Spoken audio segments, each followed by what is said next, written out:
Mari kita berdoa.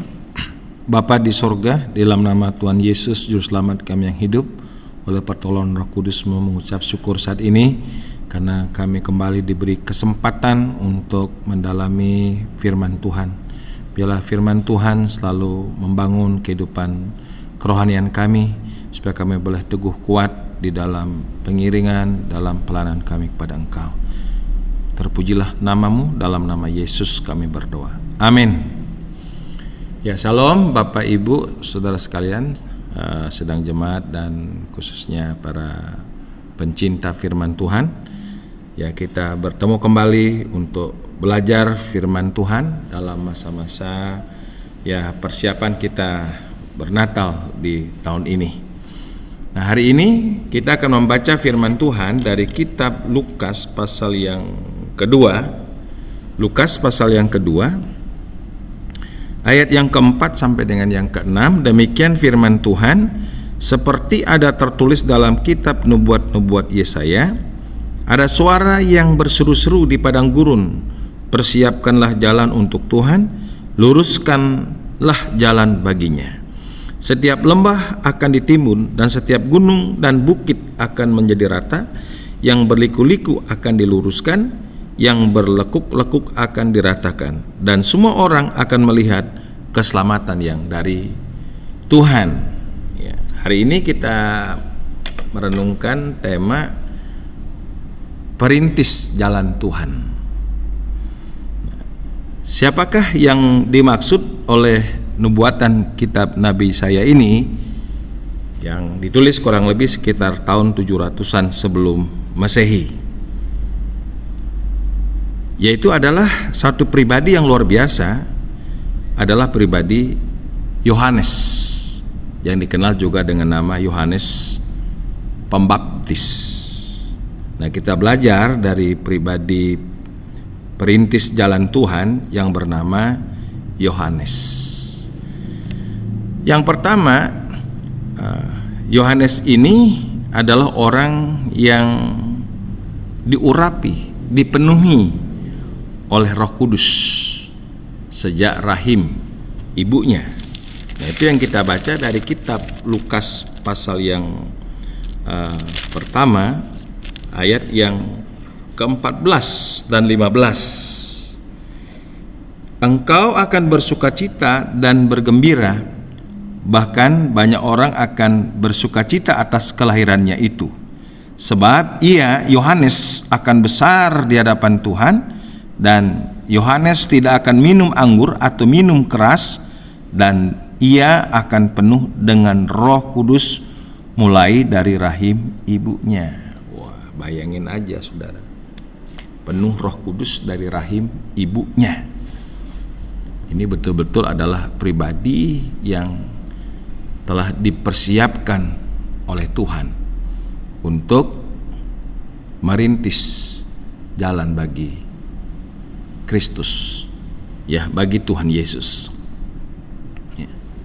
Jadi pribadi yang sangat luar biasa, mengagumkan, ya, dari rahim ibunya dan juga kelahirannya dan juga pertumbuhannya, itu dia menjadi pribadi yang sangat luar biasa, pribadi yang dipenuhi oleh Roh Kudus, artinya dikuasai, dituntun, dileading oleh Roh Kudus, sehingga dia bisa memberikan satu kesaksian hidup, ada prestasi hidup di tengah-tengah masyarakat.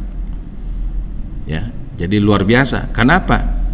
Karena memang Yohanes dituntun, disertai, dan juga dikuasai oleh kuat kuasa Roh Kudus. Itu yang pertama. Pribadi yang kedua dari Yohanes ini adalah pribadi yang sangat dipakai oleh Tuhan. Ya, sangat dipakai, ya, penuhi oleh Roh Kudus dari sejak rahim ibunya. Ya, adalah pribadi yang telah dipersiapkan dalam bentuk nubuatan kurang lebih 700-an tahun sebelum Masehi, berarti luar biasa. Ya. Ayat 15 sampai yang ke-16, ya.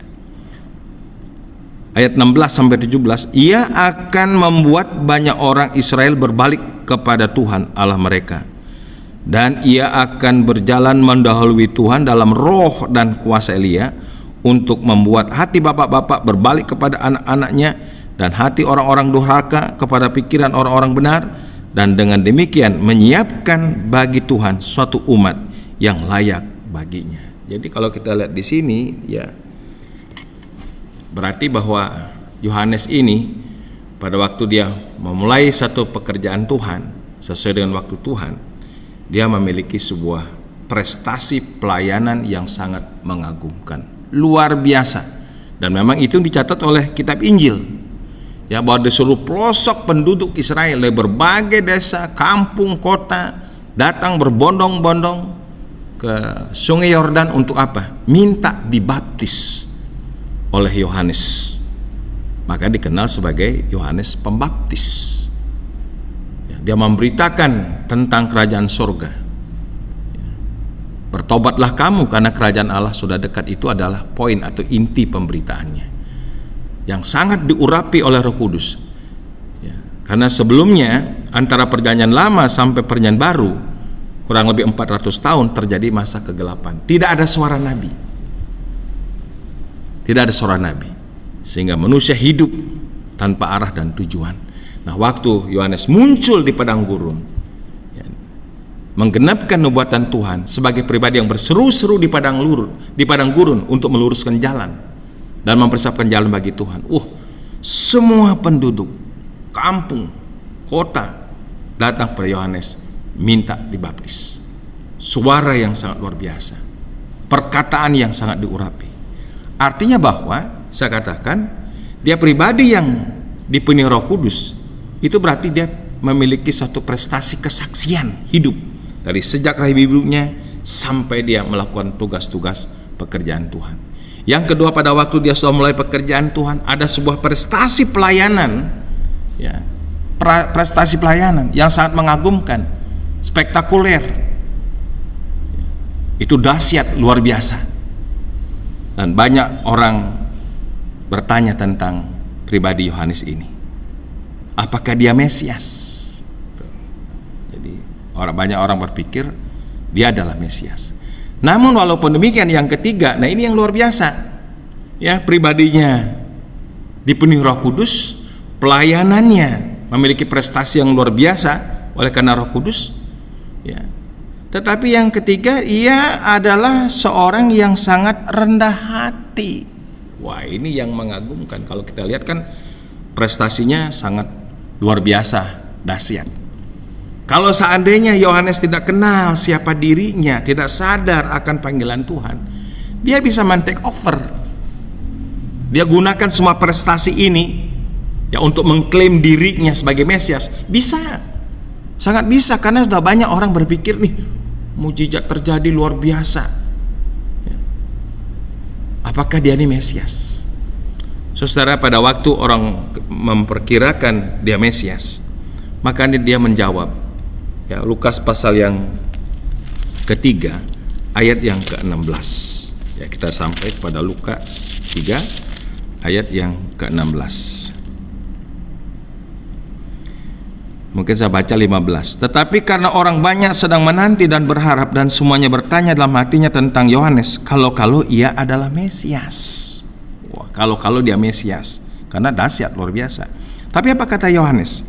Yohanes menjawab dan berkata kepada semua orang itu, aku membaptis kamu dengan air, tetapi ia, Yesus Kristus, Tuhan, ya, jalan yang dipersiapkan itu, yang lebih berkuasa daripadaku akan datang, dan membuka tali kasutnya pun aku tidak layak. Ia akan membaptis kamu dengan Roh Kudus dan dengan api. Lihat di sini, rendah hati sekali. Dia sadar panggilan, sadar dirinya, sadar akan tujuan Tuhan dalam hidupnya. Tidak menggunakan prestasi kelebihan-kelebihannya itu untuk menyombongkan diri. Tidak menggunakan kelebihan-kelebihannya itu untuk menggunakan kesempatan untuk keuntungan pribadi, mungkin keuntungan prestasi, nama baik. Tidak menggunakan kelebihan-kelebihannya itu untuk menyalahkan orang lain. Kalau Yohanes tidak sadar akan panggilan, tujuan, dan perkataan Tuhan, dia bisa saja ya mengambil alih.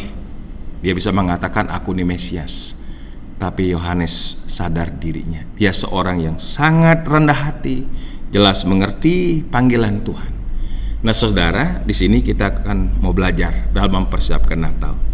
Biarlah kita memiliki pribadi seperti Yohanes, sekalipun berkelimpahan dengan prestasi hidup, prestasi nama baik yang luar biasa, prestasi pelayanan yang luar biasa, namun dia rendah hati. Saudara, nggak sedikit kita orang Kristen, anak-anak Tuhan, kalau mempunyai kelebihan, bukannya kita untuk menolong orang, untuk mengasihi orang, kadang-kadang kita pamer kelebihan kita. Dan nggak sedikit juga kita yang mempunyai kelebihan-kelebihan, diberikan talenta karunia oleh Tuhan, ya. Bukannya dengan rendah hati kita mau menolong orang, malah kita tuh meninggikan diri dengan berbagai talenta karunia. Apakah ada tipe-tipe orang seperti itu? Oh, banyak. Jemaat Korintus kita belajar, diberikan multi talenta, bahkan komplit talenta karunia. Tapi di jemaat Korintus lah banyak jemaat-jemaat menjadi sombong, tinggi hati dengan talenta karunia-Nya. Nah, makanya dalam persiapan Natal ini, ya, biarlah kita mau rendah hati seperti Yohanes. Kalau kita memang diberikan kekuatan, kesehatan, diberikan kelebihan, diberikan kepada kita ada karunia-karunia yang luar biasa, mari gunakan. Sadar diri, itu semua dari Tuhan. Kita gunakan sebaik-baik mungkin, semaksimal mungkin untuk memuliakan nama Tuhan. Kita bersama-sama terbuka ya untuk saling bekerja bersama-sama satu sama lain.